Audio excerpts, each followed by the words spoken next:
All right, all right, all right. We are back. Another episode, no, a new year for Red Hill Racing Podcast. I'm Ben Knight, joined once again by my co-host, 43X. What's happening, Dustin? Man, we're just finally getting back to it. We've been slacking. We haven't done nothing on these in a few weeks, and we're trying to get the balls, rolling and everything in motion for the new year. And we still don't have everything rolling or in motion, but Legitimately, we just came up with some backgrounds because our interviewee tonight, Mr. yeah, Rodney he schooled Williford, us, man. we Yeah. show up and he shows up with a nice clean background on his, and Dustin and I afterwards are like, man, we should probably do better. And so yeah, we figured out enough, but we'll work on our backgrounds. We'll have cleaner presentations for Yeah, 2024. yeah, yeah. Because mine's kind of not fitting right, but it is what it is. We'll figure it out. But welcome back. This is year 2, and Dustin and I were literally just talking about this. It was ironic because we didn't plan this. We just, this is in our minds, first episode, year 2, season 2, whatever you want to call it. And I went and looked after we started talking about it. This is the exact day a year ago that we put out our teaser, our intro. 2 days later, we put out the first episode. I think it was XDA diaper rule, Man Cup diaper rules, a really popular episode on the 18th. So we will be airing this tomorrow, the 17th. So it was, I don't know, we planned it and didn't even plan it, I guess is the best way to put it. It's the universe vibes. Yeah, for sure. Put us here. It's that time of year.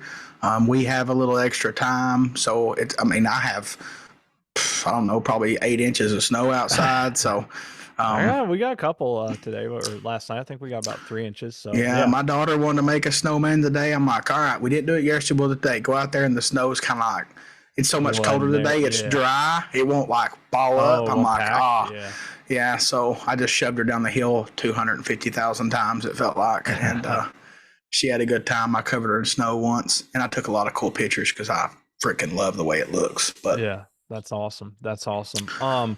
So we are thankful for everybody that's watching, everybody that's listening, everybody that supported us in 2023. We had no clue what to expect with this podcast going into it last year. We kind of brainstormed it. We threw some ideas out, but no, Dustin and I, we didn't have a set direction, and I think we kind of do now going forward. So we're kind of going to outline that a little bit, right, Dustin? But we kind of this year we grew with the podcast and with you all. Not only our listeners, our subscribers, our patrons, but our sponsors too. So we kind of have an idea going forward. Who would ever thought that the first year of us just doing this, kind of not really knowing what was going to happen, that we were live at PRI? Right. Yeah, exactly. That was so cool. It's perfect. I know we dropped the ball on the actual live at that point, but don't worry, we were live in person, and we tried to be as live on the internet as we could. Yeah, and there's always gonna be learning, but man, that was just like kind of capping off the year, and then doing our big giveaway with Dustin from Penske a couple weeks back. So it was just a phenomenal year, and we got actually, we ended up with 47 episodes. So not quite every week, but we missed 5 weeks out of the year. That's insane. That's insane. That's a lot. Well, let's just say the rough number average on a podcast is 90 minutes, and that's 4,230 minutes of podcast time. There you go. That's a lot of podcast time. So here's where we're at, y'all. We are making some changes for this year. One is that we do not plan on doing 47 episodes. We love y'all. There's a couple of reasons for that. One, we need a little bit more time. We both have a lot going on. But two, we also know that will help us prepare better content. And have better shows. For instance, y'all are in for a treat. We got the Pro Street GOAT on tonight, Mr. Rodney Williford. 2 weeks from now. So, for example, in race season, we get more content because we're racing, right? Yeah. But then we're also super busy because we're racing. So it's a mixed deal. But there's some weekends I have back-to-back weekends, and on a recording night, I should probably be a dad or getting something done in the race stuff. And i.e., speaking of something new in the new year, Ben's having another baby. Everybody. Oh, yeah. Okay. So we can officially, if you didn't know, yes, that is I've been dying to say that. I think we kind of hinted around it quite a bit. We did that one time. I'm like, does he want me to say it? I'll say it. Can I say it? Tiffany, we had our big, I don't know what you call it, big anatomy scan last week, I think. So yeah, everything's going wonderful. We're super blessed. So yes, we will be a family of 4 plus 3 dogs at some point this coming year. So we're super excited. But yeah, so there's a lot going on. But like I said, our main reason is that it gives us a little bit more time, but we really think we're going to be able to deliver better shows for you all, because we'll have more time to plan. We promise we're going to do a little bit better prep job. We're already working on our last minute backgrounds, looking a little more legit. But yeah, we got a lot of cool things going. So it won't be our goal for 2024 this year. We're going to do every other week. But we know, and we're just telling y'all now, there'll be some here and there that are, back-to-back weeks. We're probably going to shoot for about 30 episodes this year. Because we know there's going to be some weeks we just got to jump back on and talk about something. So, we hope y'all are okay with that. We're really going to try and step it up and bring a better program with some more stuff going on. We're just working with some sponsor renewals. So that's kind of going down as we speak. And we hope and plan to bring back some great sponsors. Hopefully most everybody that was with us last year. We know one that is already. Yep. 100%. You want to go ahead and tell them? Spinning ain't winning, baby. Penske Racing Shocks. Penske, Dustin and Penske, Dustin Zer and Penske, I think were the first sponsors. They told us from the rip that he was in, and Dustin did. Yeah. And man, like me and you gained a really good friend. I mean, Dustin was already my friend, but it's become even more better or more gooder, as some more people. Gooder, for sure. Yeah, more gooder. Yeah, you had a great relationship with Dustin, but then it just got better. I got right? to meet him, and we became tight. Yeah, we couldn't have a better person in our corner and a better company. I mean, that's just phenomenal. So we Top already tier. got Penske back. Excuse me. So look forward to some exciting stuff there. So yeah, we're nailing all that down. Dustin and I also, we have some really cool ideas. Could be a road trip in the near future. For me and him, we are throwing some ideas around. Possibly a road trip for a couple days where we go and visit some of our friends and companies that we like to work with.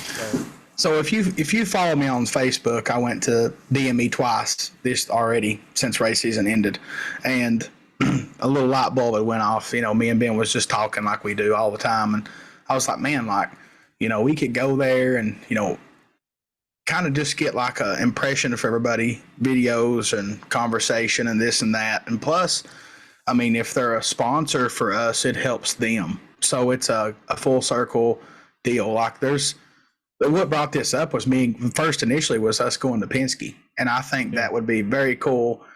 For us to go to Penske. I don't know if it'd be very cool to go now because it's probably cold as crap up there. But snowy, yeah, I mean, it's like a winter wonderland here. But this is something that we want to do. We just don't know when or how, or it's just like a plan, right? We're saying it first. So if somebody does it, they're going to copy us. So we're saying it now. You little copycats, we're lions. We lead the way. That's right. We also plan to continue with some videos and coverage and going with some new stuff. Dustin, I plan to bring y'all some YouTube content. That's really, it's just going to be as simple as Dustin and I setting up cameras in our own personal garages and doing a little bit of bike work because showing some butt crack, yeah, some plumber crack. Shop work. I mean, look, hey, we don't even think twice about doing the things we do, but so it's not, but it's also not that big a deal to just turn on the camera. So that type of stuff, we plan to pretty much probably go live, so it won't be edited. I mean, you might see, Walker running around, tearing stuff up, our wives Most coming in to likely yell see at Ben's us, dog.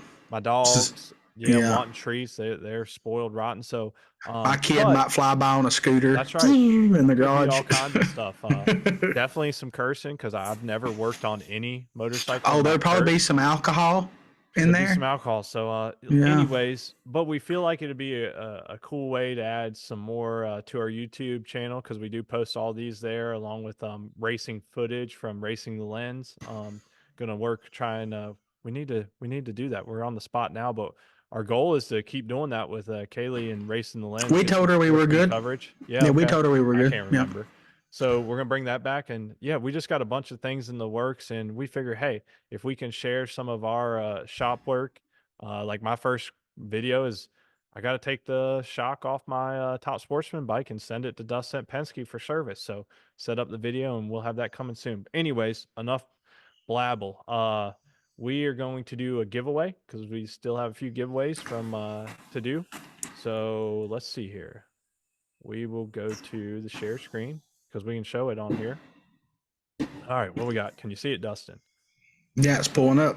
All right, boom. Here we are. This is for spinning. What did we say? I don't even remember. It is for a Schnitz Racing gift certificate. Yeah. $50. Mr. Dave Schnitz, Ryan Schnitz, Trevor Schnitz, the whole Schnitz family, and all the wonderful employees there. They are all a family. Love them to death. And Sarah. Did you say Sarah? Oh, okay. They're all family. I know all of them. Plus, we gotta get Schnitz signed back up. We gotta get a year. Yeah. Here we go. Who's winning this gift certificate? Will it be a repeat or will it be somebody new? Boy, is it gonna be Baby Bro? It's not. No. Oh man, if we're gonna do okay. I thought we were gonna be. It still might be. It might be my brother. Well, there it is. It's my brother. I'll be dang. Congrats, Corey. He can buy him some parts. There you go. In case he didn't know anybody. Well, I'm going to have a list real soon. He's going to have to get some stuff for this motor so he can use it toward that. There we go. Yeah, congrats, Corey. We appreciate everybody that's subscribed and continued to subscribe. Like we said, that basically covers all our software, hardware costs. It helps out. It does. It really does. All right. Got anything else? Oh, we didn't do our due diligence. Our last of our old school sponsor list. We will have a new one next time. Okay, this is the last one. Right, I hope Hard Times signs back up for this. I think we might be able to get that.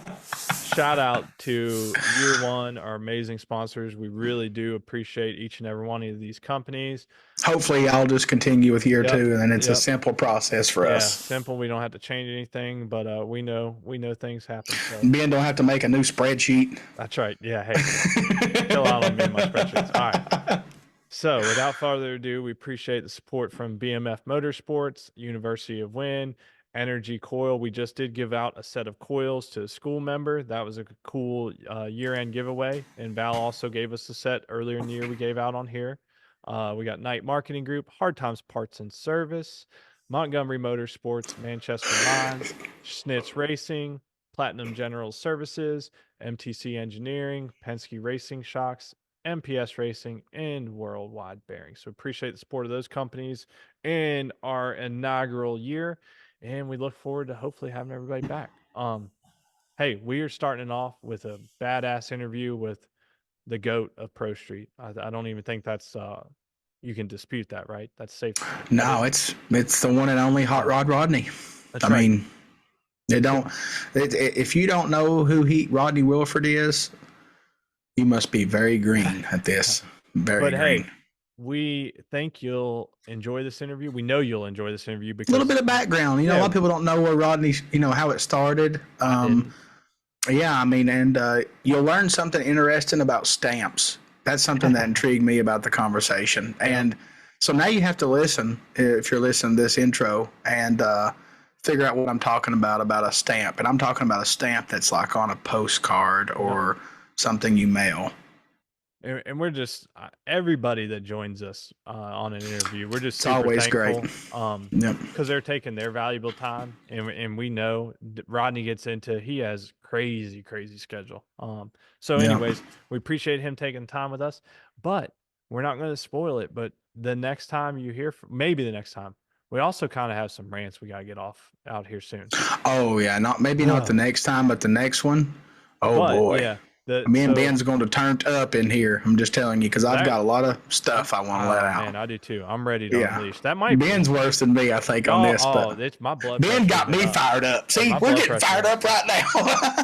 So look, we might start the year off with 3 in a row, but we already have an interview lined up for 2 weeks. We can't say who it is, but we have another great interview. We know y'all like that one too. So I'm excited about all interviews, but this one personally, like this person can he can have a YouTube video and it mesmerizes me every time. I can watch every bit of it. So, and they'll never guess who it is by the YouTube video thing. So for sure. So without further ado, please enjoy this 90-minute interview with the GOAT, the one, the only, Rodney Williford.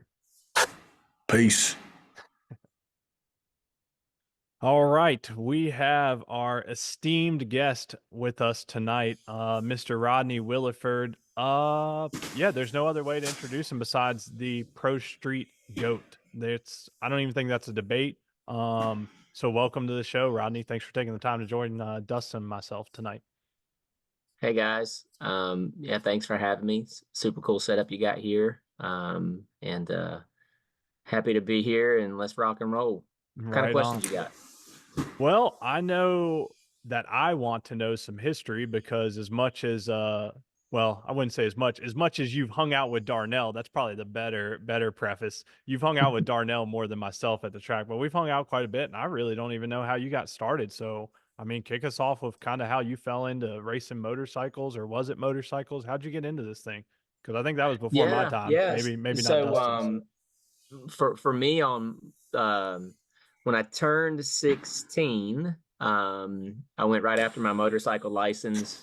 I guess as I was a young kid before I even had license, I graduated out of dirt bikes and up to my dad's Honda Rebel 250, and that used to be my cruise it up and down the dirt road and get to my friend's house.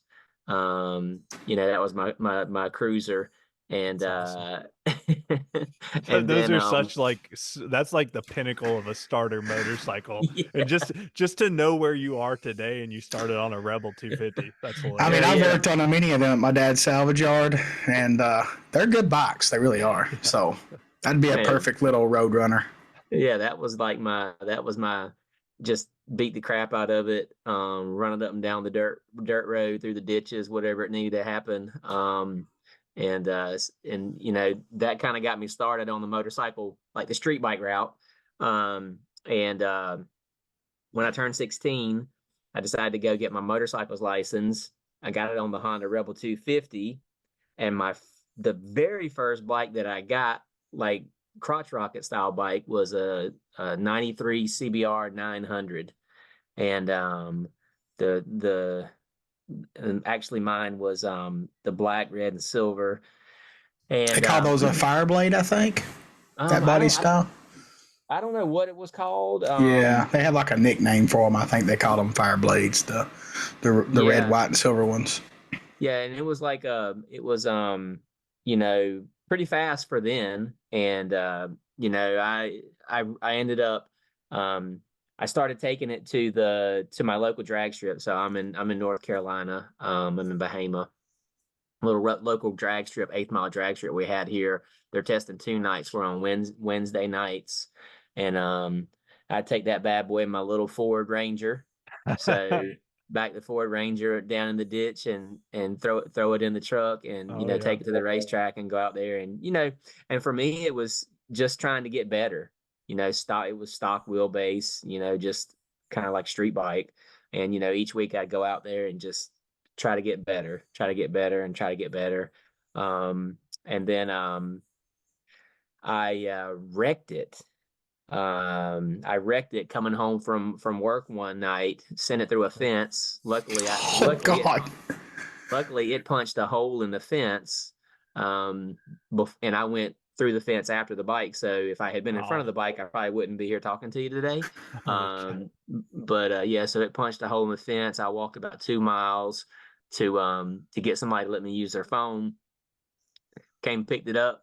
My dad came and got it. And that's kind of how I started learning how to work on motorcycles. Tore that bike to smithereens and had to take it all apart, put it all back together, take the motor apart because it was all jammed up, and get it all back together. And that's when I decided to go ahead and build it a little bit bigger, put a swing arm on it.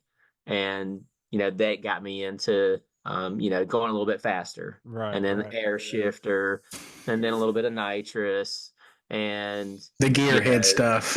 Here it goes. Just kind of took off from there. And then I did a lot of bracket racing. So I'd bracket race, did a little gamblers race. They did one of those at Roxborough. Every Wednesday night they would do like a little gamblers race. We'd all put in a little bit of money. And at that time it was pretty cool. You had 20, 25 motorcycles show up for a little test and tune. Heck yeah, it's a good night. Yeah, and everybody get in and have a good time with it. I did that for a while, and then in I guess it would have been 02, 03, I started building a Pro Street. No, it was called Outlaw Pro Street. Started building an Outlaw Pro Street Busa. So I had a Busa, and graduated from the CBR 900. I had a ZX9 when they were fast. And then I got a Busa, and then I decided to turbocharge it because I thought that was kind of cool. See those guys out there on the Outlaw Pro Street stuff, going fast. Right. And I entered the class with Outlaw Pro Street, and man, I didn't do that great. I met when I was there, I met some guys that they had another turbo bike. They were doing pretty good, and kind of struck a conversation with them. I don't know if you know Jeff Nordine and John Clark. Yeah, those are some back cool in the names. day. I don't know them, but I know the names. Yeah, so they were Pro One turbo systems, and that's when we put my little Outlaw bike together. The one that didn't have suspension on it, was rigid. So you might have seen pictures on that bike. So it was a rigid suspension, and that was the bike that we won. We won the Outlaw Pro Street Championship the next year. With that bike. Yep. So you got into the class, and then a year later you won it. Yeah. Yep. Exactly. So the next year we brought a bike out and won the championship with that bike. And then that created a lot of, it's the same drama we have today in Pro Mod, right? PDRA Pro Mod created a lot of drama. They basically kicked the turbos out, from Outlaw Pro Street after that, and the class went away pretty much 2 years later. So I didn't really have a class to race in, and I bought Jason Miller had sold his, they called it 60-inch back then, had sold his 60-inch bike to a guy. I forgot the guy's name. He sold it to a guy that was just going to use it as like a trophy piece. And I bought it from him and started racing. I guess it was 60-inch, and then it changed to Pro Sport bike. So it was 60-inch, and then they changed some rules to bring some other riders in and called it like Pro Sport bike. And did pretty good with that. I was never it wasn't like a hand clutch, but it was a multi-stage lockup style deal. And I wouldn't consider myself like a hand clutch guy. Right. So I did okay. I think I went 680s on that bike. And 680s on it? No, sorry, say 780s. I got 680s. Yeah. 780s was the deal. 780s was the deal then. Yeah. And then people were going 770s and 760s. Right. And I saw, when I was running that bike, it was like, oh, these guys over here running this Orient Explorer. No, it wasn't Orient Express Pro Street, but it was Pro Street. Right. People were doing like shootout stuff, and then it kind of changed over to Pro Street. So I started, building a Pro Street bike, and it's kind of just been.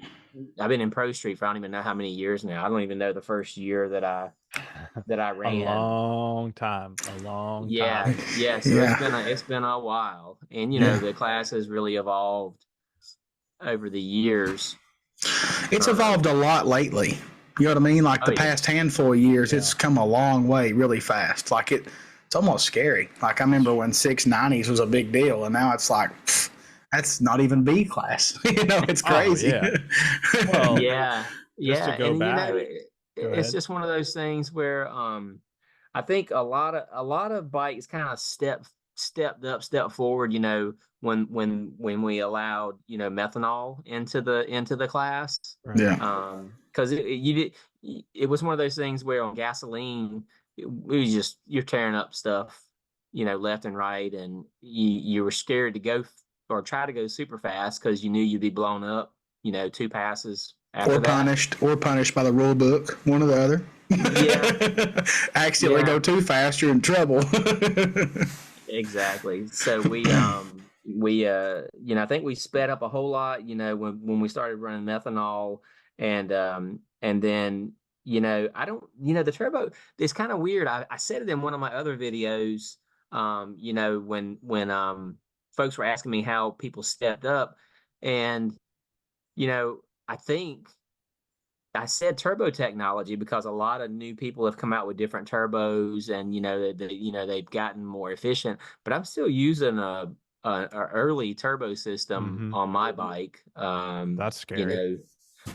Yeah, but it might have been ahead of its time. It was one of those things where we've been fast for a while, but everyone's kind of like caught up now. So maybe everyone's gotten up to the point where we were in turbo technology.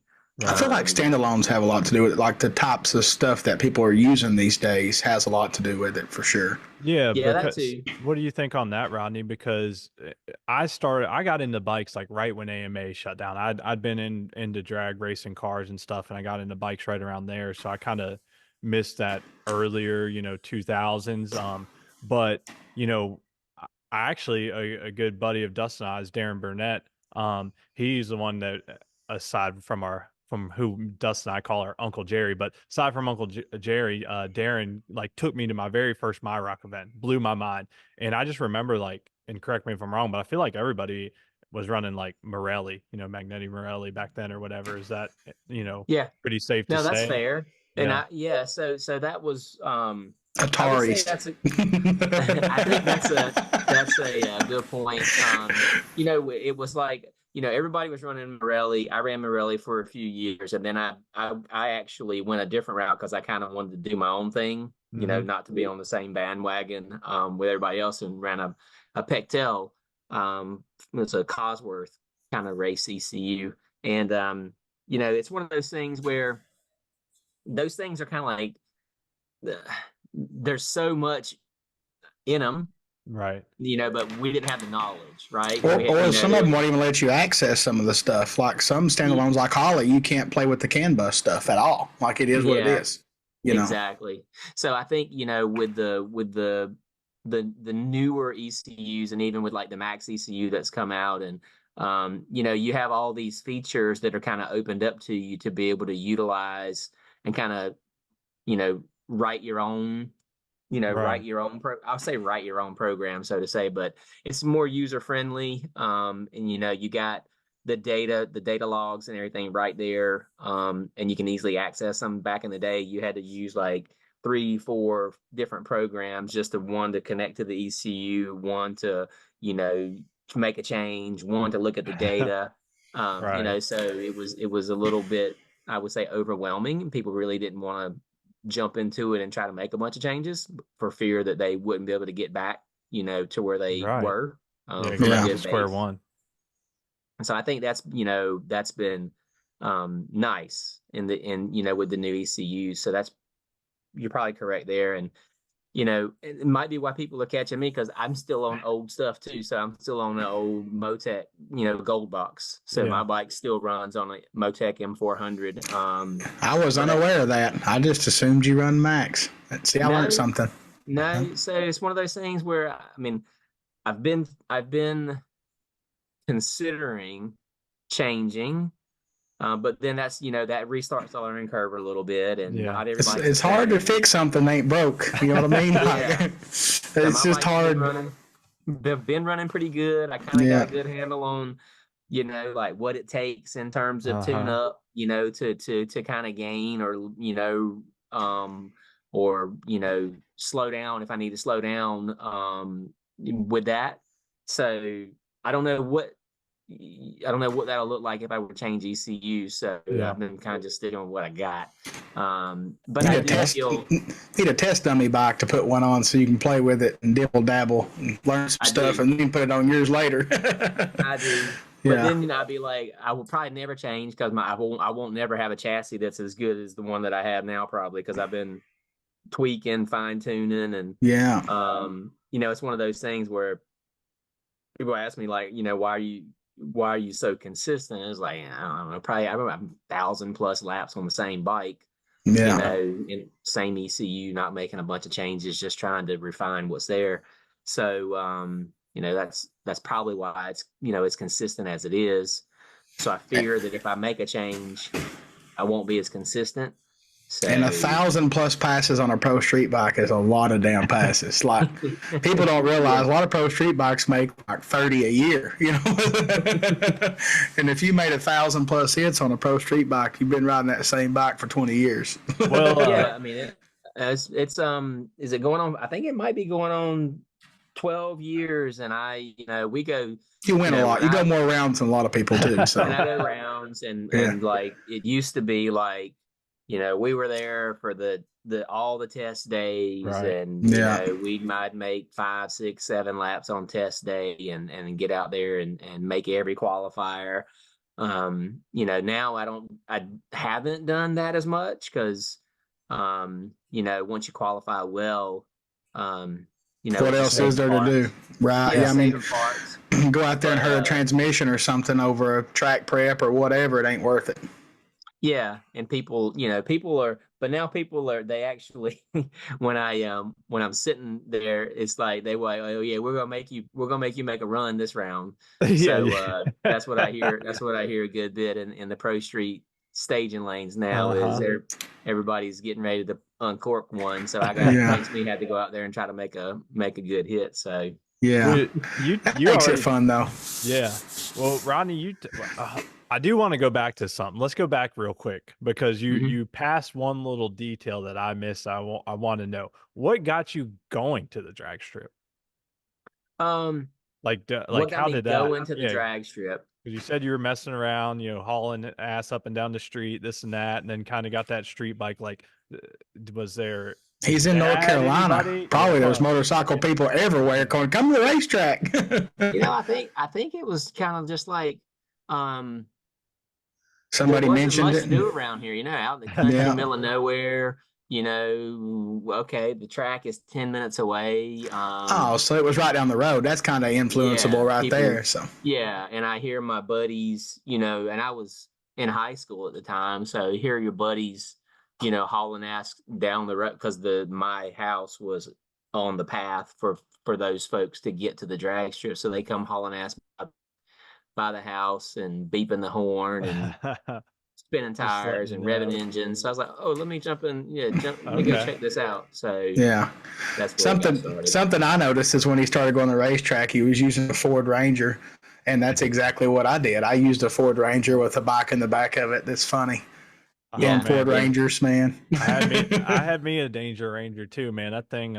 Good old trucks. That thing good ones. That took a beating. Okay. Well, I was curious about that, because it seems like so many people are brought to the racetrack from years of family and so on and so forth. So that's unique, especially with how involved your family is with your racing. That you just found it kind of, I guess, on your own with some friends, whatnot. Yeah, my dad, he was never really a big drag race kind of guy. no, he's got a lot of stories about tearing a bunch of cars up in the woods. You know, they had a bunch of hot rods and raced them through the woods. Well, he's a bike guy now. That's for damn sure. We all love seeing him. He's awesome. Yeah, and Papa Jimmy, that's just like, you know, I think that's the thing that has, you know, been able to just get us, you know, be able to spend some time together. Right. It's great. You know, yeah. Common, you know, and he, you know, he's there every race, and he, you know, he's kind of like the designated driver for everybody, everything. I've never driven my RV with a trailer to the racetrack since I've been racing. Holy cow. Dang. Can I borrow him for a few races? Dang. Yeah, right. You know, Papa Jimmy drives the RV, and he will not let me get on the steering wheel. So, I mean, like, we used to go Norwalk, Ohio, and, you know, back in the day when it was, you know, 15, 18-hour rides. Man, I thought he just worked really hard at the racetrack and then slept on the way home, and you drove. Yeah, he does not like for me to drive for some reason. So he's going to drive. He's going to drive. Well, he's seen you ride a motorcycle, so he's probably like, hell no, he get me hurt, we'll be speeding. That's wild. That's wild. Yeah. I did not know that. Well, good. Well, good. Well, jumping back to what you said, you also hit on something about that I was going to bring up, and now this is just like my personal perspective. But you said, you know, recently and why you haven't made a lot of changes or really hardly any changes to your bike as of recent is just because it's been so consistent. And that's what I was going to bring up is, you know, when I was first getting involved, like you were racing Pro Street already, you know, obviously we went through that. But, you know, when I would see you, it was like, I feel like for a solid couple of years, maybe 3, 4, maybe even 5 years, like, you'd run up because you'd hear Rodney's going up, and it was like Rodney's either going to lay down a ridiculously fast pass, he's either going to like wheelie and looks like he's going to crash the whole way down the track, or it's going to spin. Like there's only 3 options, and I felt like there was like a 33% chance of any of those. Like, so I felt like for a while it was like a roll of the dice, you know, like always could lay it down, but wasn't as consistent. And like I said, don't take offense. This is just my perspective. And then you know, like you said, oh my gosh, now it's like what? I don't even know. The last 5 years, it's like, can anybody run consistently fast like you have been doing? Which I think we're starting to see finally, you know, some catch up there. But man, that was just like from the outside looking in, you went from the wild, crazy, like it's going to be a sight to be seen when Rodney lines up and could go fast, might not. But now it's like, it's going to go fast if you go down the track. And I think that's, you know, like we used to, it was always, you know, trying to break a record, you know, like that was pretty much like what I was out there mainly focused on doing. Can you go out there and break the record or break a record? And now it's more like, you know, go out there and get your tune up right to race with. Then win rounds instead of records. So like, you know, on qualifying or test days, you know, you'll see me wheelie, or, you know, it'll get a little wild and crazy. But, you know, on race day, it's one of those things I learned probably about 5 years ago. You know, if you're not winning or runner up in the type of racing that we do, you're just throwing money out the window. So, I mean, I love it. And it's a great hobby, and you get to spend a lot of great time with a lot of great people. But for me, you know, you can only do that for so long, you know, with the family and everybody that, you know, they would have to support here. So I got to be a runner up. That diesel fuel ain't cheap in that RV, so them wins will help put that fuel back in the tank and get you home. I know all about that life. Exactly. So it's like, all right, it's going to cost us, you know, on average, you know, $1,000 to $1,500 to get to the racetrack, eat and get home, and fill the diesel truck, the diesel up, and the generator stuff, and it's like win the race. That's all you gotta do. It's that easy. Win the race. Don't break any parts. So, don't do that, because if you do that, the whole thing's messed up. You can't do that. So as soon as you break some parts, it's over, and that's been my problem lately. You know, I've been trying to race smart, but I've been breaking, you know, I broke a bunch of stuff this past year. And just weird things, not always the same thing, just different things break. But still get lucky enough to win a round, or somebody red lights. And so I just I kind of got lucky a lot of races this year to be able to get to where to the point where I could win the championship. Yeah, I mean that realistically, it takes luck even in any form of racing. You got to have some luck. I mean, I would rather have luck than I would skill all day long. Oh yeah, 100%. Say it. Rather be lucky than good any day. Absolutely. Yeah, that's a famous saying for us drag racers. But I mean, it is true. I mean, like most of the time when you look back at a race as a whole, there was one round usually that something went your way that it might not normally go your way and whatnot. But yeah, I mean, this year was one of the closest points chases that I can recall seeing. I remember. And I don't know, I'm just going off like my bad memory, but last 2 or 3 years, it's like you wrapped it up before the last race. It's like you go and qualify, it was done. And then I don't know if but when we were talking with Mark, because we did happen to have Mark on, he was telling us that like there was actually one of the earlier points race, like they kind of messed his points up. They kind of had him around short, they said.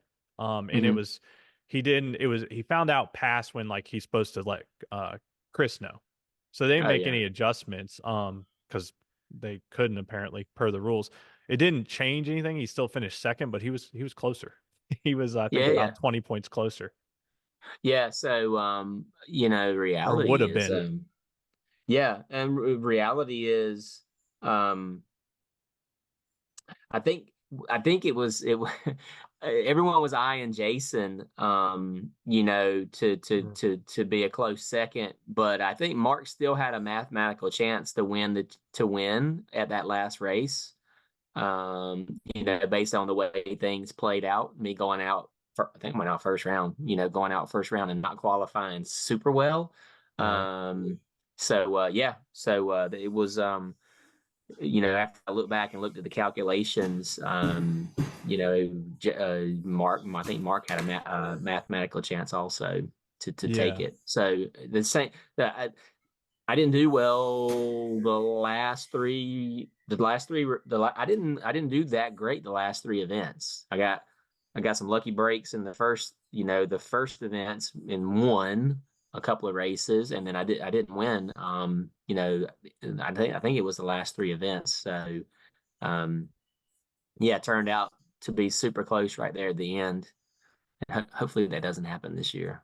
Right. We'll yeah. Gotta set them goals, baby. Get after it. I went back and looked in the second race at VMP. Mark got, I guess, basically like second round loser points when he actually lost in the semis. So it would have been it would have been like 20 some points. So he finished like 28 points behind you. So he'd have been single digit points behind you. Had that been correct. So ultimately it didn't change the standings, but it was a little tighter than the points show for sure. Yeah. And if that all had come to fruition and he broke a record at the last, at the last event, then, he could have been leading. Yeah. So, which is crazy because it was his first year. Like we had him on here and interviewed him and stuff, and he expected all that stuff in his first year. That's crazy, but he did good. He had some lofty goals, that's for damn sure. He impressed me for sure. We flat out told him, like, Mark, dude, that's impressive to shoot for the moon, because that a lot of times, that's just setting yourself up to be disappointed. And he was able to check most of the boxes. So what are you? Yeah, for sure.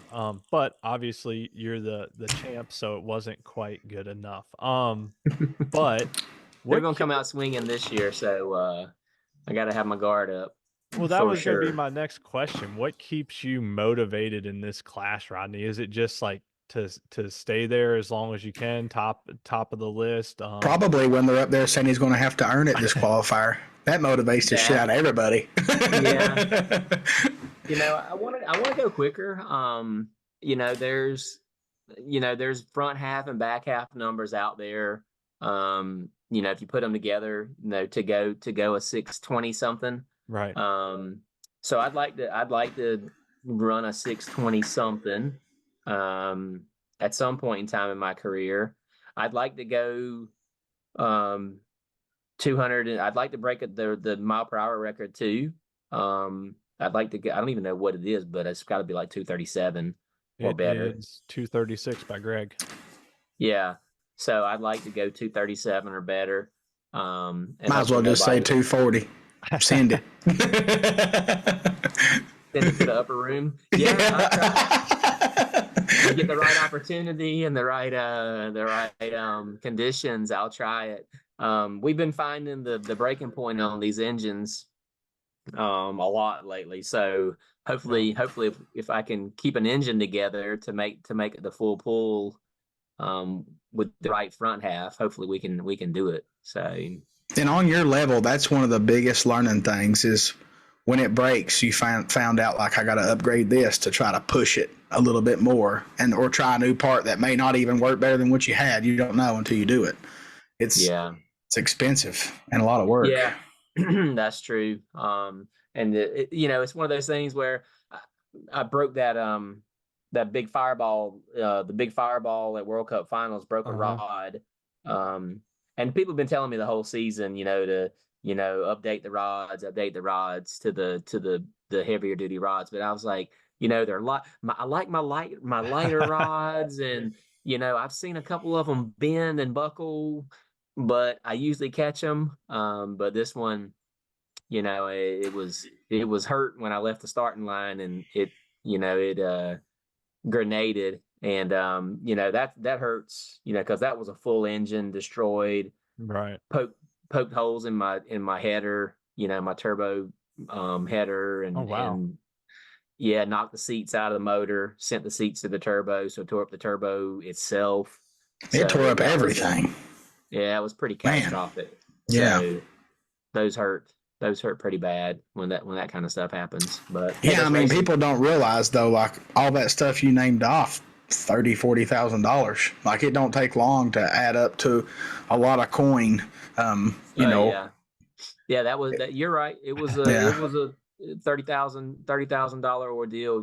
From the busted cams, valves, seats, cylinder, rod, crank. Cases was bad. Everything. Yeah. The transmission might have survived. It sounds like maybe. No. Oh shit! The rod went through the transmission, and then the first time I've had this before. So the rod, the rod wasn't a spun bearing. It broke the rod in the middle of the beam up here. So the rod was still kind of like hanging on the crank, and one of the rotations, it sent the rod straight through the bottom of the oil pan. It knocked the oil pan like 2 inches down.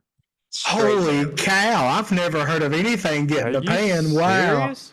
Did it go through the pan?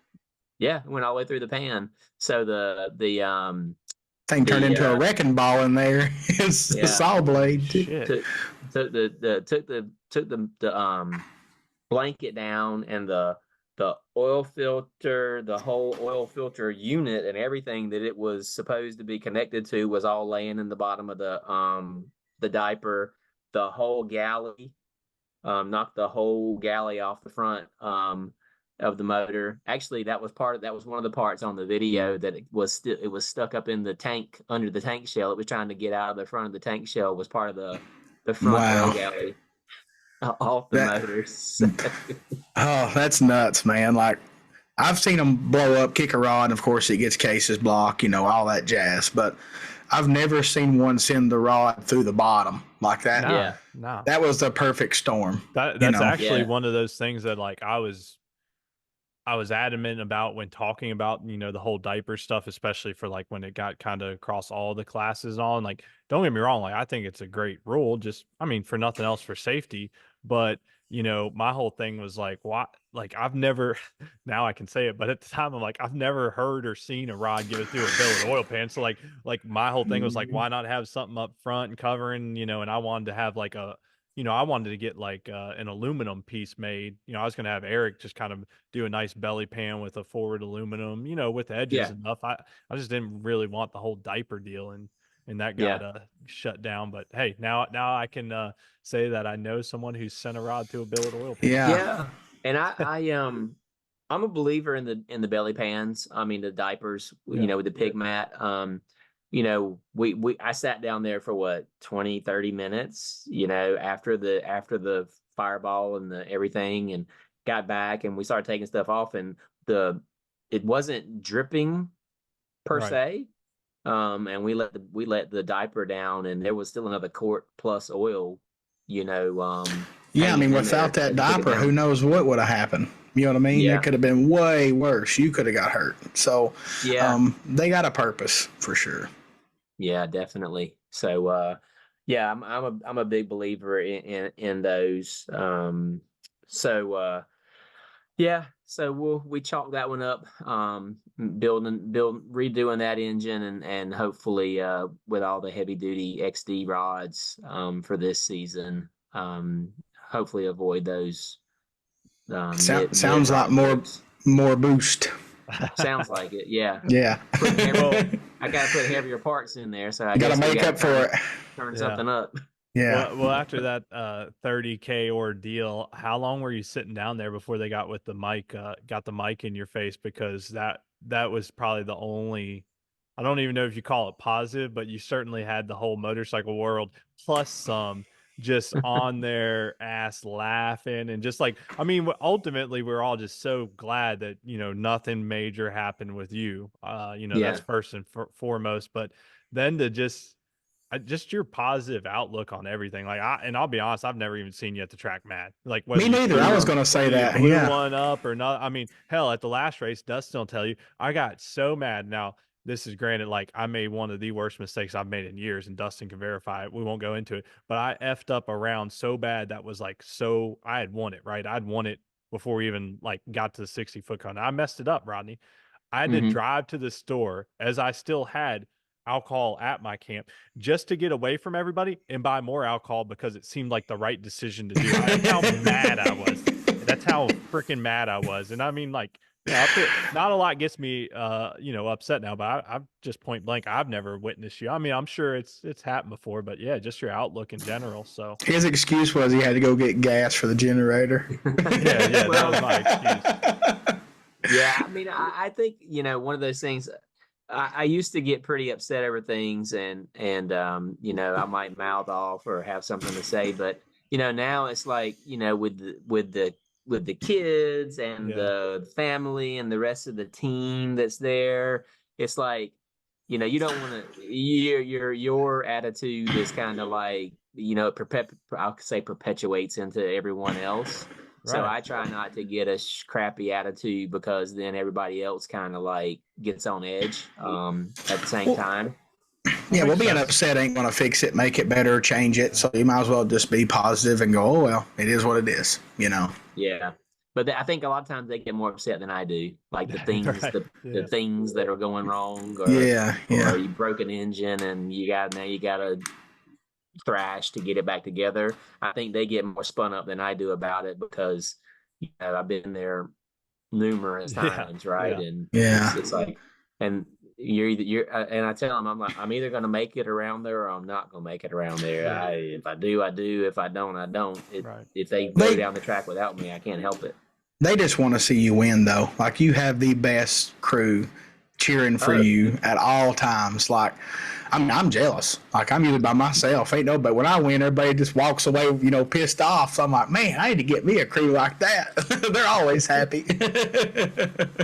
Yeah, for the most part. And it's kind of cool also that they and they my kids kind of hang with some of the other competitors' kids. So they do. They kind of lift one another up when something doesn't go right for their dad. And that's cool. I've also seen them, cheer for others, not just you. Like, they cheer for, other teammates, and it's cool. Like, you got a really good crew. Yeah, for sure. So that interview, did you have any how thought? long it take to get what was that? Yeah. So how long did they were there? They were there. It was funny because I it's an interesting part of the story, because I was on fire. And it's not funny, sorry, but and I got So I get the story. I don't. Well, you probably heard it through the interview, but the people on here haven't heard it. It broke the rod. I guess the oil that came out of the engine when it broke the rod kind of flash fire on the header. Right. So that was burning, and then I saw it light up, and I saw the flames out the right side of my windscreen. So I sat up and kind of sat back on the second hump, just to kind of get away from it a little bit. And I was like, man, it's still burning. So, and it was getting kind of hot on my right leg. So I was like, all right, so if it keeps burning, I'm going to have to figure out when I'm going to get off this thing. And then I just I thought oh, wait a minute. The ignition was still on, so I was like, all right, I turned the ignition off, and apparently it was still, because it was still RPM, right? RPM were still up, so it was still firing the injectors and the fuel. Yeah. And there was just a hole there, right? The fuel was going right out the cylinder, right? It was a torch. Right. Yeah. So that was what was fueling the fire. So as soon as I cut the ignition off, the injectors cut off and the fire kind of died down. So at that point in time, I was just doing my normal shutdown. I tapped the brakes a couple of times, and they felt like they were not going to slide the front tire. The first time I grabbed them, and it did this number, so I kind of let go of the brake, and it, kind of let it kind of get some of the oil off the tire and just kind of eased on them. And I pulled around, and EMT was right there. So as soon as I pulled around EMT, they met me. But then it was weird that as soon as I pulled around the corner, they were taking off going the other direction up the track. And I was sitting down there I was like, did Jordan fall? Because I was thinking that Jordan might have fallen in my oil or something like that. Oh, that's a bad because I think Jordan was beside me. Yeah. So I'm like, damn, did Jordan fall? I was like, where's he at? What's going on? And they were like, no, Jordan's up. I guess they were just going to go help with the cleanup, but it was all flashing lights and everything heading that direction. So that was probably the most concerning part of the whole ordeal, was I thought Jordan might have fallen and was on the track. But as the EMT was right here, and they were looking at me, and I was like, yeah, I'm okay, nothing, I'm not burnt, I'm not burnt or anything. They made me take my gloves off to make sure my hands look right, and that I didn't have any holes in my leathers from burns or whatever. I guess that may have taken 20-30 seconds. And as soon as I looked to my left, the Motor Mania, is that who was there? It might have been Flow Racing. It was Flow Racing. Yeah. Flow Racing, yeah. The Flow Racing guy was right there. He was like, oh yeah. You all right? And then right away he was like, okay, we got to do an interview, right in the kind of right in the thick of things. The smoke ain't even settled yet. Nothing like the heat of the moment, man, because if nothing else, you got a memorable interview from that. That was very viral worthy after that. Yeah, that was kind of cool. And it was he was I can't remember how it went, but he was like, is everything good? He was like, yeah, I'm good. I was like, I thought my marshmallows were going to be a little toasty when I got down here, but it was all man, that was the funniest thing ever when you did that. I was like, man, I was sending them to your wife and everything. Here's these clips, because that's going to be memories that last forever. Just the fact that you're watching it after that, but yeah. To have the composure and to even just, I don't know, that's just you, but to just off the cuff come up with that stuff. I mean, I can't even imagine if somebody stuck a camera in my face after that. Oh, I'd have been cussing and going hoorah and all this stuff, and he just smooth sailing right through that bad boy. Yeah. Sure. So I wasn't aware exactly how bad the damage was. I thought I was hoping that it didn't tear up the header and the turbo system the way it did. I knew we had engines, to put back in there, but it beat it up a little bit worse than I was expecting. But we were able to get it together and get back out there and race on Sunday. Definitely wasn't 100%, but we'll fix it and get everything right for the new. Yeah, for sure. So you just you're just that much into it. There's no, I guess you don't get bored, I guess was my point. You're not getting bored with How Pro can Street. you? That damn thing's nuts. No, man. We're winning and having a good time with it. I mean, it's still like I still have something to do, like to try to go faster. Right. So I don't get bored with it at all. Hopefully we fix some of our weak points in the off season, and we can step on them a little bit harder this season. I'm kind of excited to get out and test, and Yeah. I've been not wanting to tweak my chassis any, but I'll need to, because I'm not dead on all the rules, that I can try to take advantage of. So yeah, got to make a few changes and see if we can improve on that too, chassis and engine and everything. So yeah, for sure. Well, I mean, I guess that is a little bit different since Dustin and I primarily are, bracket index racers. Is that I guess if we keep winning enough, it's like you said, I was like, what else you do? But at least you have the goal of always trying to go quicker and faster, so that is kind of cool to have that. I mean, and plus he's riding a missile, and we're just riding bikes we can ride backwards, So yeah, man, that's scary. I'll be honest, Rodney. Like there was a point in time where I probably did, want to ride Pro Street, but I don't. Man, I just don't. Y'all are flying. I mean, 230 effing miles an hour just blows. And I'll tell you why it blows my mind too, is because I've been not quite that fast, but I went land speed racing once and I went 227, which like that's not slow, right?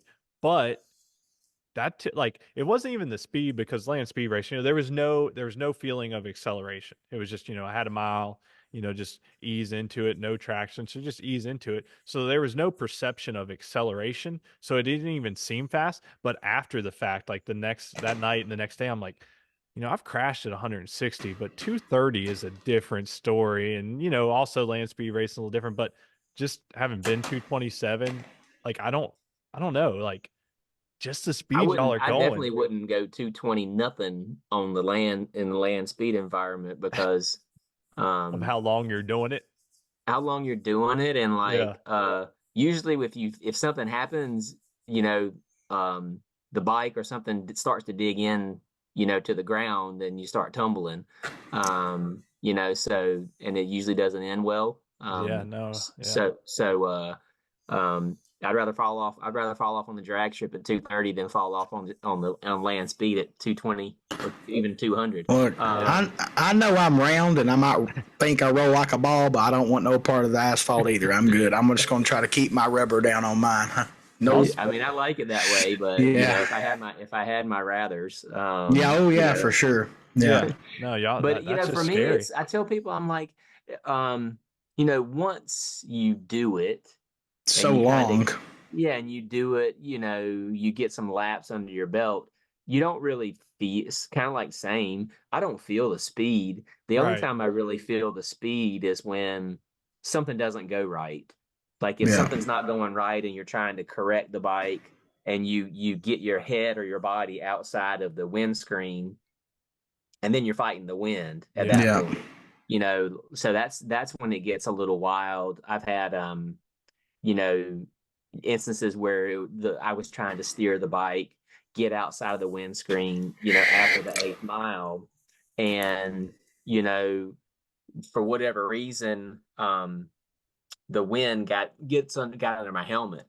Oh gosh! And the very next thing that happened when the wind gets under my helmet, it's like a sail. So my helmet does this number, the visor goes up, and then the visor becomes an even bigger sail because catching all the wind. And it's like all you can do to pull your head back down. I probably went from the 8th mile to the 1,000-foot mark looking at the clouds, thinking I was getting ready to come off the bike. And the funny thing is, like, when you're doing that, there's like almost no way that you can let go of the throttle, like roll the throttle off, because it's got you straightened out. Yeah. It's pulling you back this way. So it's like, okay, I'm gonna just take a little grip off the handlebar just to kind of let it kind of roll itself back. Yeah, thank God it snaps back, huh? Goodness. So next time I see you randomly let out at like 1,000 after hanging off the bike, I'll understand exactly what happened. Yeah. The wind was under my helmet at that time. He turned into a parachute. That's where I think some of the that's where I think everybody needs to realize, like all the new riders, anybody trying to get into this quarter mile, anything, I would say anything over 150 miles per hour in a quarter mile, you know, when you finish the run, don't sit up. Yeah, no. Stay under the windscreen until you get to a point where, you know, you're 70, 80 miles per hour, and then you sit up and there's nothing to it. Yeah. But if you let that wind hit you in the chest, 150 plus, it's gonna try to pull you off. Yeah, I've watched some racers even to this day, like they'll cross the finish line and just sit straight up real quick. It's like, man, like it was almost his job. He sit up so quick. Right. And I just think I'm already a parachute, right? So I'm like, no, you know, I'll do it a little if I have to, but at 150 it ain't as bad. But when you're going 230, that's a big deal. You got to be careful. Yeah, it'll pull you off like quick.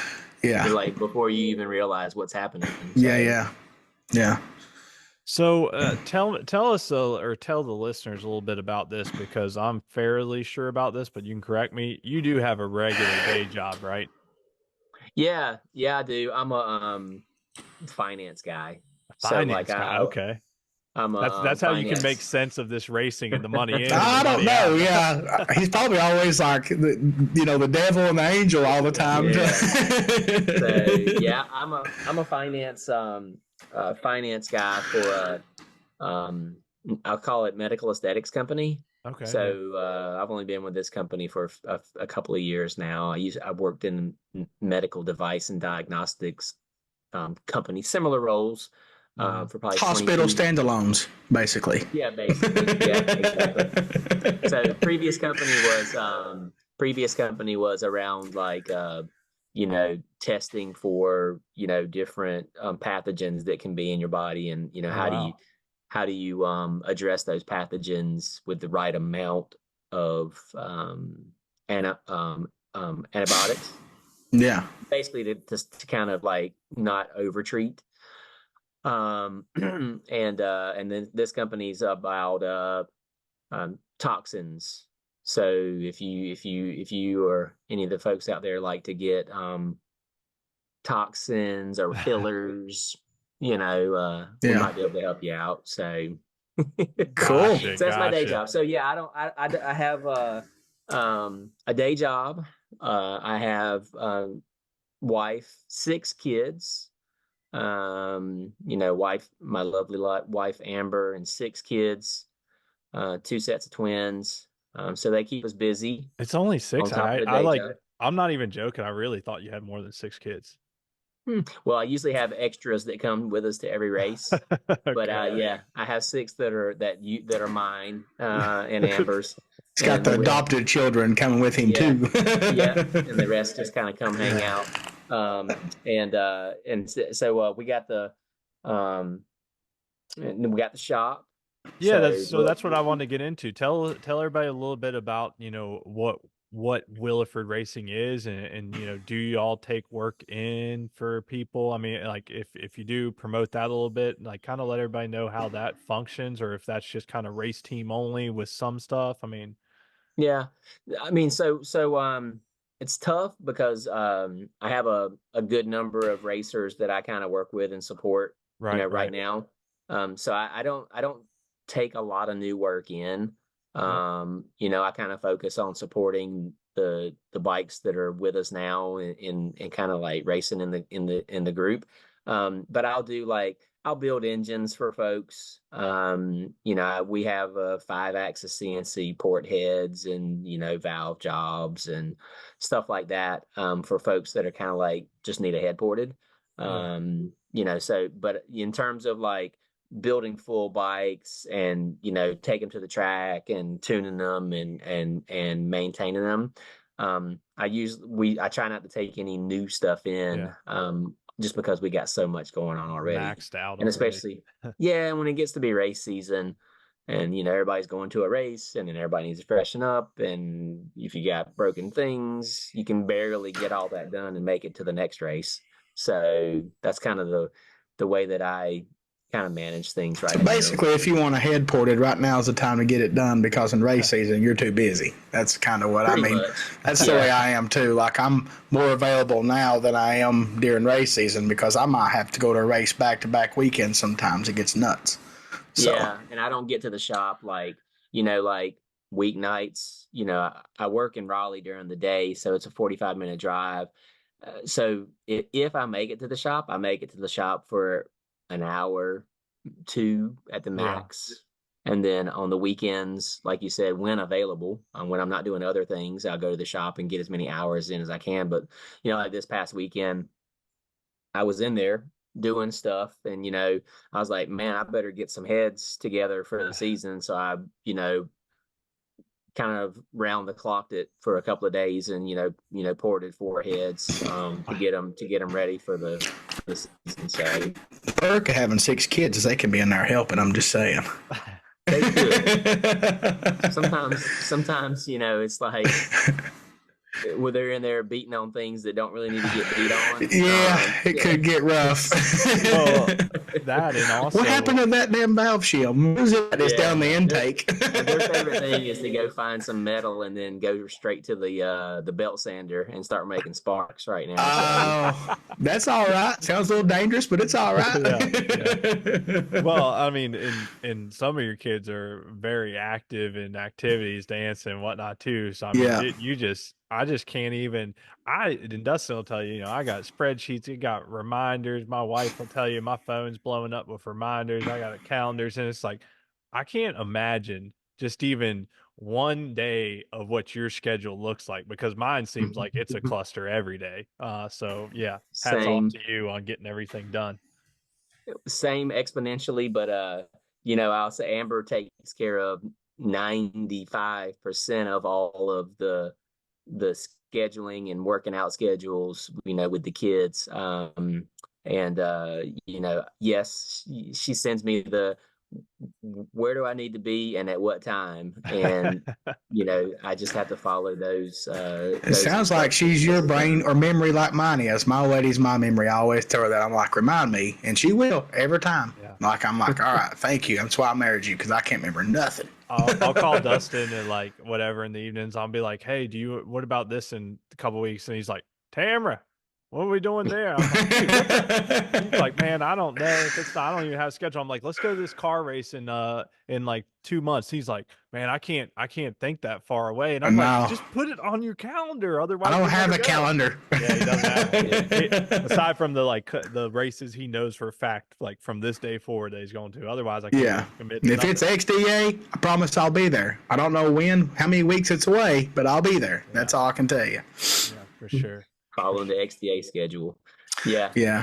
Exactly. So I'm like that. I put down all my XDA schedule stuff, and then I pepper in the grudge races as I can make myself available for those. So it's kind of the same mentality. What talking about grudge, what would you prefer? Is it Pro Street all the way, or you got a little kick out of doing some grudge racing here and there when we see you? I like doing the grudge. I like it's you kind of get a little bit of flavor for everything. Most of the time when I describe the two, it's like XDA or the Pro Street for us is kind of like sanctioned, structured, and you kind of know like what you get, what's going to happen.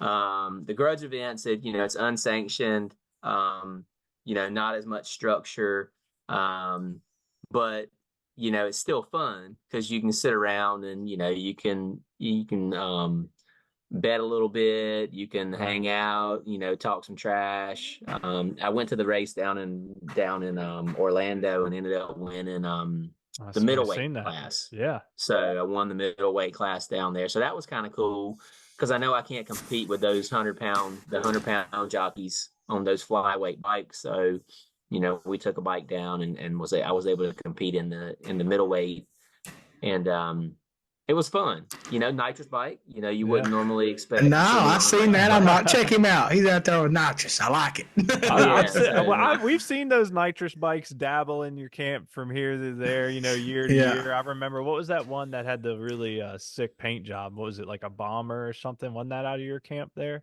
I don't remember. Yeah, that was true. That was Didn't Jordan ride it or somebody?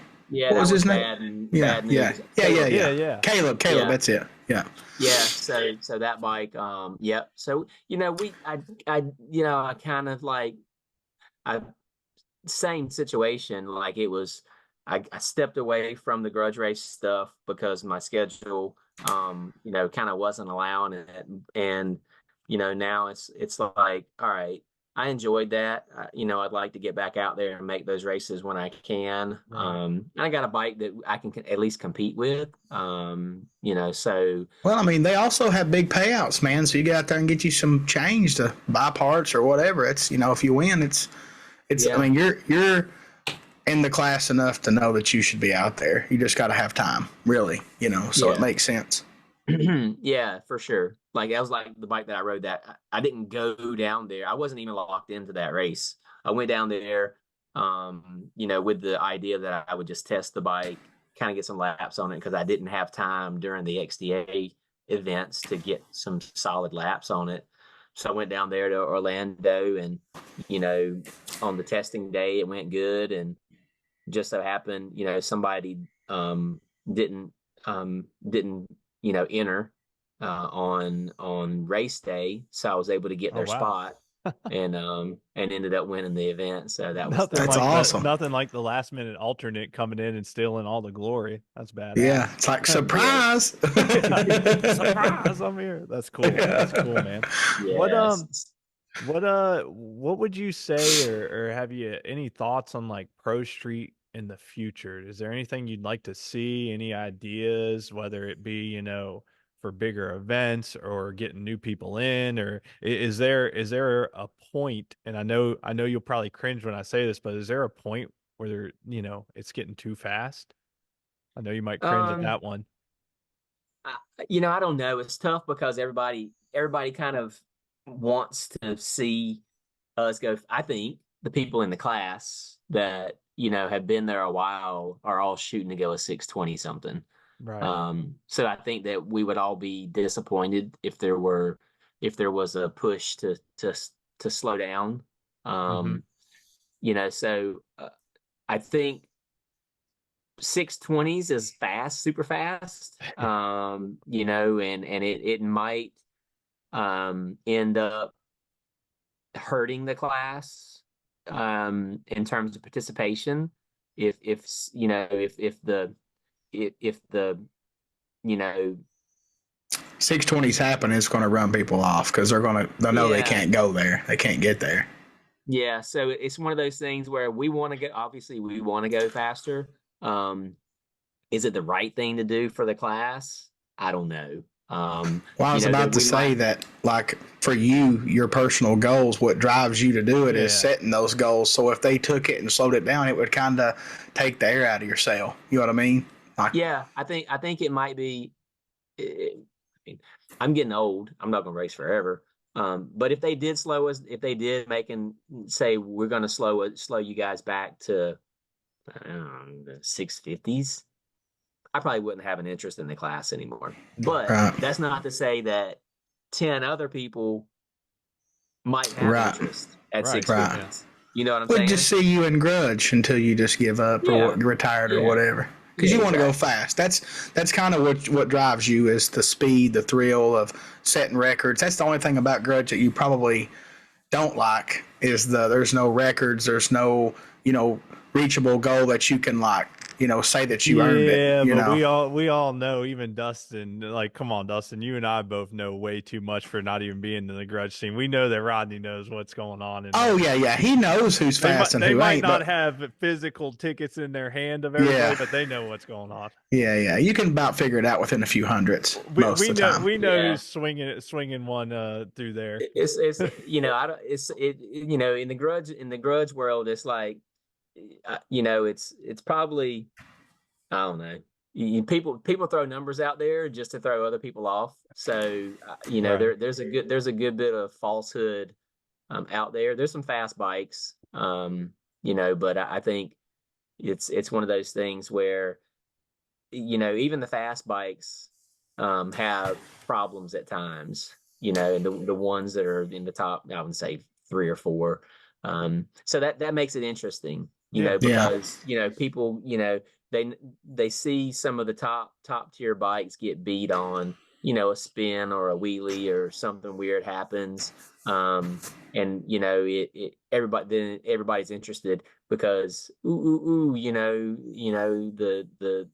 top dog got beat. At this They're event. human. They can see that they can lose, and it draws them in, which makes sense. That the track sometimes is the equalizer, really. We've been to some tracks that ain't as good as others. For some reason, I think Maryland's always a little better than Virginia. That's just my opinion. And I feel like some of the grudge guys can go faster at Maryland in the summer than they can at Virginia in the summer, from what I've seen. And everybody's probably different depending on the setup, but there's always going to be that variable of the fast guy just wanting to go for it all and blowing the tire off. It's racing. Yeah. Anything can happen. So I totally agree. I mean, it's one of those things where I always used to say, Maryland was my preferred track. But I would say over the last 3 years, that little hump in the transition right there, at the 330 has it sank a little bit more. Yeah. So we sometimes have issues getting through that part of the track. So it's almost like I'd like to have a 330 like Virginia. And then the back half. A starting line like Maryland. If we can put a starting line like Maryland, and the 330 like Virginia, I think that would be the best track we ever been on before. Yeah, there's something about Maryland's surface. It works on the stickiness side of it. Like, as long as it ain't freezing cold. If it's cold, might get a little iffy. But in the summer, that track's tight, no matter what, always, if it's warm out. Mm-hmm. We've talked even some, and I don't know if this is something that y'all talk about and kind of the pro pits, but I don't know. It seems like since the VHT shortage with COVID and all that and all, like, just from our perspective, Dustin and I've talked a lot because like we've battled in the last year or so some weird, not normal for us bracket racer type traction issues, and I don't know, it just seems like maybe the compound has changed or something's a little different. I mean, have you noticed anything like that or any thoughts on that? I would say so. Yeah, there's a lot of talk around the byproduct that they used for the actual stickiness in when that wasn't being made anymore. They came up with some other chemical compounds, to kind of offset that or supplement. So yeah, there's probably something in the formula that's different than it was 3 years ago. Right. But you just got to use what you got. If you can't get the other stuff anymore, then we all got to adapt to it, So that right there itself will slow stuff down, if the track ain't like it was. Or we need to reinstitute, the American stamp. And make our own stuff. Well, that's where that byproduct was from. So I don't know if you guys knew the story. The main chemical component that was in your traction compound was a manufacturing byproduct from the glue that goes on the back of the stamps that you'd buy, like U.S. postal stamps. No kidding. I did not know that. Well, hell, we'll just gather all our stamps up. We'll be all right. So now that less people are doing actual stamps, they cut back on a lot of that processing, and there was, that byproduct really dried up. Yeah. From what I understand. So yeah. Wow. That's probably the best thing I've learned in a while. That's interesting. I did not know that. What it was. I actually knew the chemical name for it, when everyone was kind of talking about it, but I've forgotten since then. Well, we don't need to go up there and start licking the racetrack to make it stickier, right? You know how I want to be right here. Start licking. You know how it always seems to get better after like just a little bit of mist. Yeah. Just a little bit of mist, and they go out there and drag it real quick, and it's way better than it was before. You could be onto something. Never know. For sure. What here's something that I got to put a little caveat on that because I don't want. Well, first off, Jason ain't gonna freaking listen to this, but on the off chance he did, this is not a dig. I love Jason to death. You know, I have a great relationship with him, and there's no better series of race than XDA. I mean, like that's kind of it's top tier, top level, especially for your particular class. But one thing when I was there, you know, running Real Street a little bit, man, and I know, and there's more to this than just throwing this out here, but I really, really wanted to see like the purses grow in Pro Street and Real Street. And part of this, and I brought it up to Jason, and you know, those are our premier classes, right? And that's, you know, and he talks about y'all bringing in the fans, which I agree wholeheartedly. Like you're coming to watch those two classes. Hell, we go watch them. Yeah. Like we love watching them. And to me, it was just like, you know, y'all are racing. We'll just call them $100,000 bikes. Fair for $5,000, right? And then Real Street, I feel like you're racing a minimum of a $50,000 bike for $2,000. So I just, and I know it's easy to just say it should be a bigger purse, right? It's got to come from somewhere. So, you know, what do you think? Do you think bigger purses would do anything for, you know, competitors? Do you think that would draw people in, or it wouldn't really matter? I don't know. It's like, I think at the end of the day, I mean, I'd love to have a bigger purse for my own selfish reasons. That's all of us. Yeah. You know what I'm saying? You know, because I've done pretty well over the years. But, you know, at the same time, I don't think any of us go for the money, really. You know what I'm saying? You know, you better not be because it's a dead end road a lot of times if you are for any racer. For 95% of the folks that go, you know, they're taking a loss that weekend. I mean, you're right. You are right in that circumstance, 100%. I do think that the big payout does draw more Pro Street because it seems like the Battle Royale they used to have or whatever was always a lot of Pro Street bikes there. Always. Like for that race. I feel like it drawed a lot in, even just to be there for the event itself, maybe not even the money. So I do think if they had something special like that, it would always bring a bunch in for that. I think you're right. And I think, but that came because the entry fee wasn't higher. Yeah. You know, there were sponsors that they it was sponsored money, right? To be able to offer a higher purse, which, you know, it's almost like the atmosphere thing, and there's a draw because it's like the World Cup, right? Everybody's going to be looking at it. You know, so, but if I would say, if, you know, someone said we're going to bump the entry fee to $400 and move the purses up, I think I don't know that would bring more people. No, I think that would hurt it. I think what you're saying is right, and I guess I said it wrong. I think a big purse that's sponsored and not out of the racer's pocket because there's not enough of y'all to make it work, it would draw more. But if the entry fee went up, then there's some racers that just go for the good time and to be in the class and enjoy the class and try to set a personal best and all that. They would probably maybe bow out, you know. Yeah, I agree with that. I would love to see it.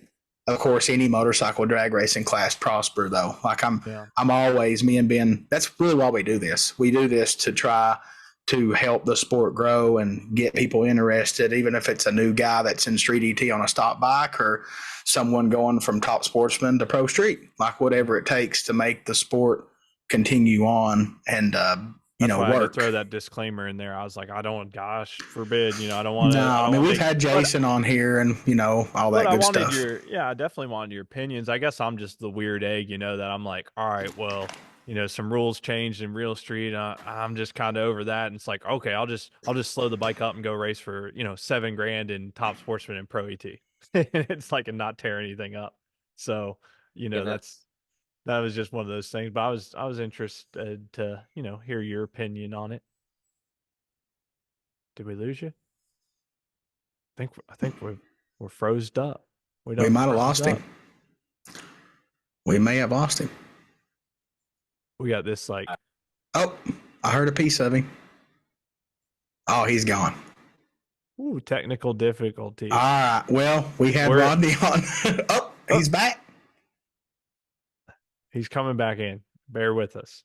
Yeah. We'll get him in here and then wrap this bad boy up since it is getting close to 10 o'clock. Guys, can you hear me? There you are. Yes, we are back. Yeah. I was like, man, you really...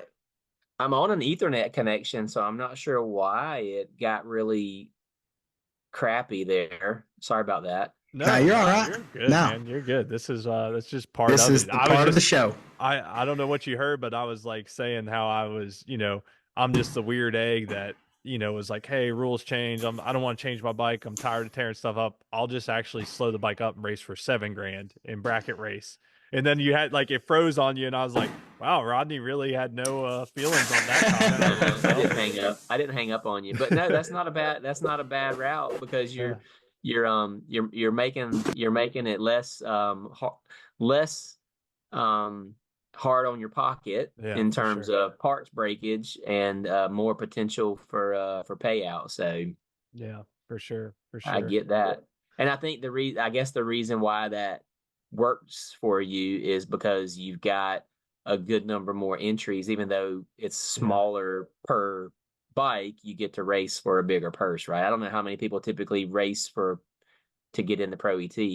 Yeah, I mean it's a good number for sure. I mean you're 100 plus bikes, I think, pretty much every event. So I mean it all makes sense, and I've been there. I've been on the drag strip side. I've run events, so I've also forgotten a lot of shit over the years. So that's just like I said. I just kind of want to get your feel on it, but that makes sense. I mean it's good, and I like the knowledge that you're putting out for even like the casual listener because.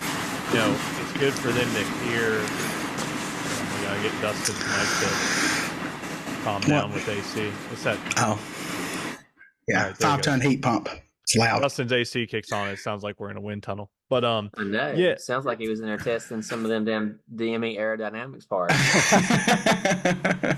Oh man, yeah. So that was just one of those things that I was interested to hear for sure. No, I mean, everyone wants to have race for bigger purse, but at the same time, we do have bigger purses, at those grudge events, but we're risking a lot more, to get into those events, right? We're paying, no less than $1,000. To enter in, and sometimes up to $5. Just to enter in to get a chance. So there's a risk versus reward there. Something Pro Street has too is thanks to Ralphie, you guys get to go to the World Cup if you do the top 8 or whatever at XDA. Cool. So that right there alone is motivation for all y'all to be at all the XDAs. Just to, I know everybody chases first, right? But if you make the World Cup, I feel like that's an experience in itself, So it is. Yeah, for sure. Yeah, and big thanks to Ralphie. Ralphie's always supported the class and XDA and the racing in general. So I haven't seen him out there much this year, but for sure he's a big part of it.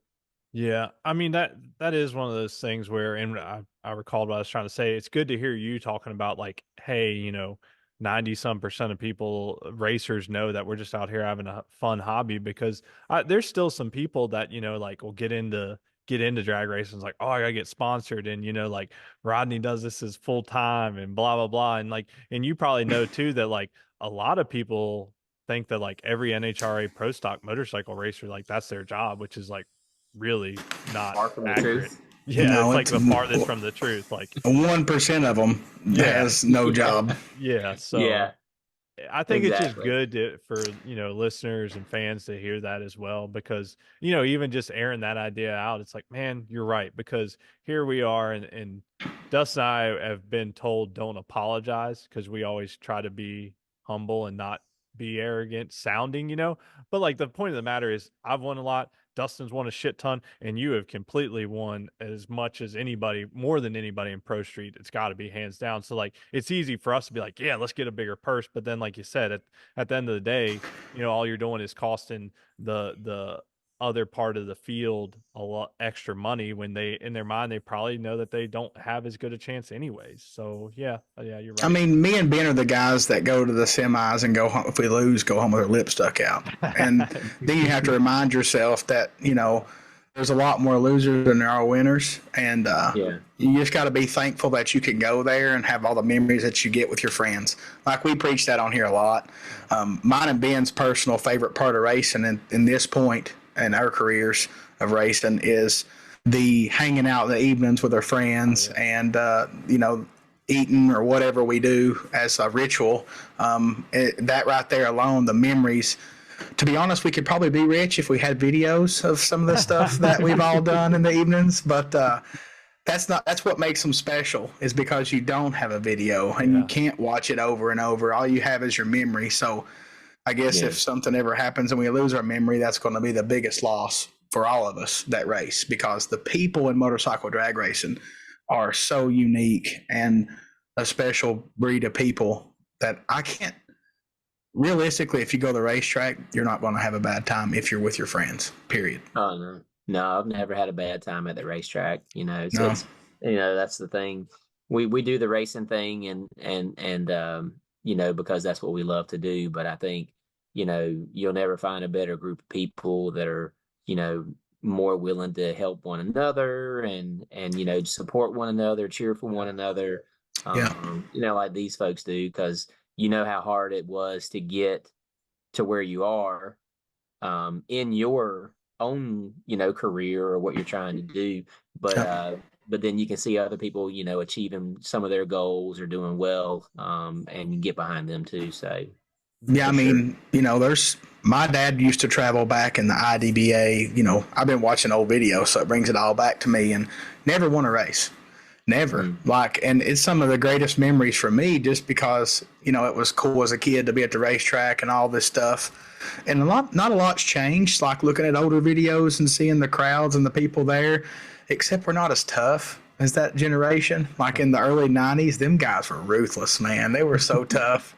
And, just the type of bikes they rode and no safety gear and guardrails, and they just didn't care. We're turning into sissies, I guess. Or we're going a lot faster, too. Let's just remember that. But, the people and the memories, like I've seen some videos of RJ's dad, and I sent them to him in Messenger because he has none. And I heard his name on a video, and I would record it and send it to him just because, like, when are you going to ever see that again? No, so that's super cool. Yeah. That's awesome. The people are they just make it. The people for sure make it what it is. I would love to see, though, because I am jealous of the World Cup deal. That would probably be one of the only things that would actually spike my interest in Real Street again, and that would be if we got a similar deal where top 10 got to go to World Cup, because then I would probably have to rethink my Real Street situation. That's actually not a bad idea. It's cool, but at the end, yes, it's an experience, right? Yeah. But at the same time, it's not like an XDA. It's not like XDA. They try to have a schedule, but it's usually always behind schedule because of the oil downs and just carnage. Everybody's just crashes, they're like me 10 years ago. Yeah. Yes. We're gonna go fast or we're gonna break it, and 50% of them break it. So that's what you're gonna see a lot of. I know that the crowd loves it, and they like to see the excitement and the cars getting sideways and scraping the wall and all that. But for us guys that are just trying to wait for the round and get down the track, it wears on you. It's a long wait for a little bit. Just take your leathers off and chill out if you ain't got nothing to fix. The nicest part is we don't have to sit in the lanes for hours. We're a small enough group and we got our shit together that they call us within 10 minutes of making the run. We go up there, we pull straight to the staging lane and make our passes. Yeah, that's cool. Yeah. Well, that's really good. Actually, you guys get a little bit of a privilege. I mean, really, because I mean, I've seen the lines of the car guys. They're lined up to the back, and it looks like they've been sitting there for a while. So, for once, the biker trash gets a perk. Yeah, sure. You know, they know that we're ready. You know, so they when they make the call, you know, we know that we're going to be going down the track in probably 20 minutes or less. Yeah, nice. Heck yeah. We are nearing 10 o'clock, so we want to let Rodney get off here. But Dustin, did you have anything else that was bending your brain that you wanted to talk with Rodney about? No, I mean, you kind of went over the stuff that I had when you asked him questions. I'm still bumfuzzled about the stamp thing. I'm gonna start licking the racetrack, I guess. I'm glad to know. I'm glad to know more of the history. I could have sworn there was going to be. I mean, of course, he bracket raced. Like bracket racers. I mean, I feel like that's the start for all of it. You know, for the most part, anybody that races anything fast, for the most part, is bracket raced at least once. And some of them quit.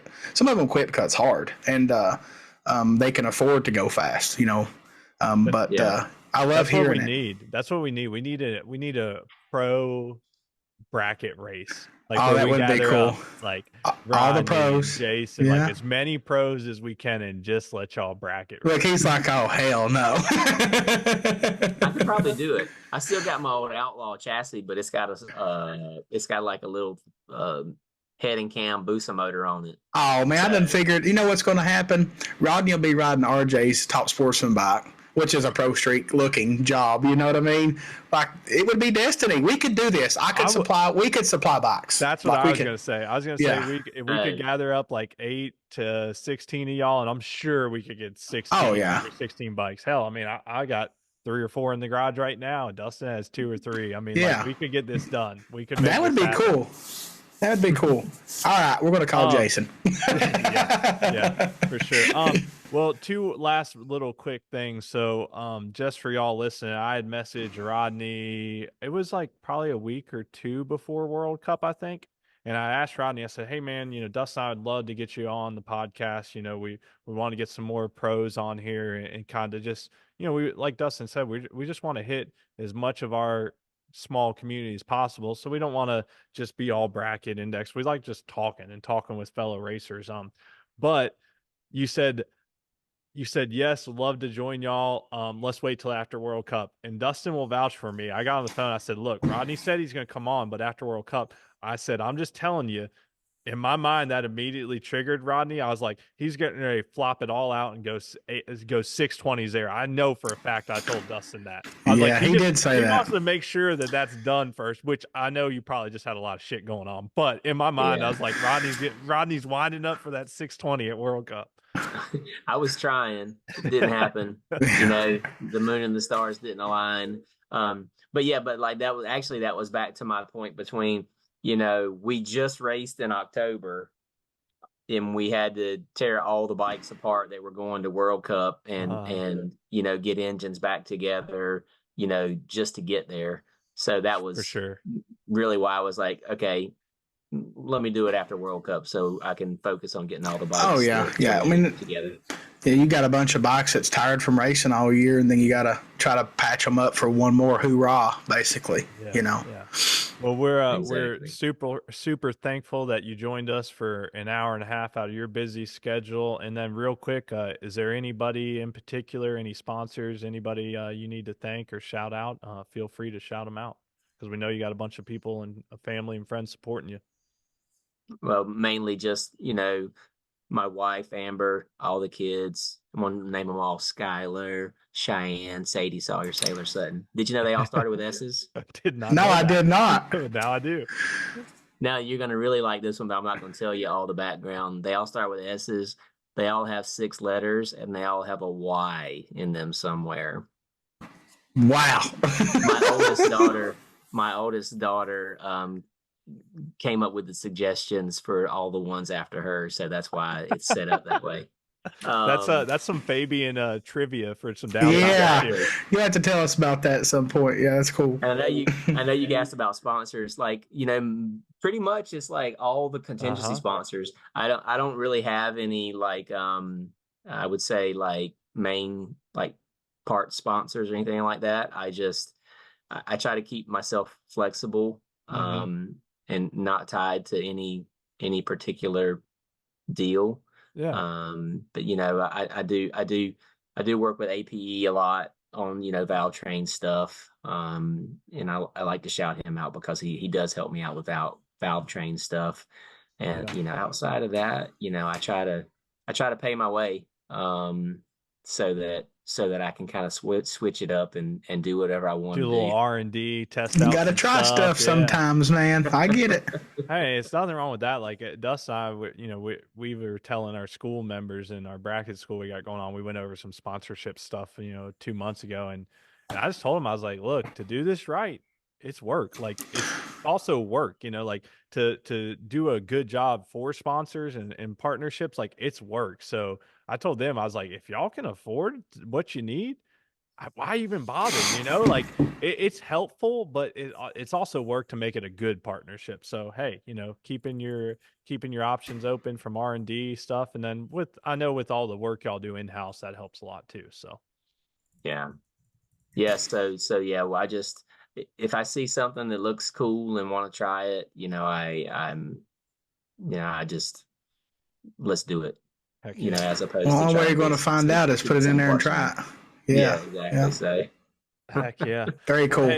Hey, we're gonna let you get off here. Now we know the goals for 2024, and we know what that step number on is. So looking forward to cheering y'all on this year, and man, we just can't wait to see y'all again at the track. And I always enjoy, when I'm welcomed with open arms by your whole team and family, at 1, 2 in the morning when I finally stumbled on through. So I always appreciate that, because it's always an enjoyable time. I don't usually remember much, but I know I have fun. Always welcome. as usual, right? Always welcome. But yeah, man, looking forward to it. When is it? April? So looking forward to April. And if you guys got anything else or any other questions, I'm happy to jump on again. Anytime, man. Anytime. That's awesome. Well, how about this, Rodney? We'll make you a deal. When that 620 hits the scoreboard, we want you on. We'll do it the next Tuesday. That's all right. Following Tuesday. Sounds like a plan. Lock it in. Perfect. All right, brother. Thank you, man. Your time. Yeah, good night. Thanks, everybody. Everybody, keep watching these guys. They're doing a great job. See you, buddy. Rodney. Thank you. Thank you.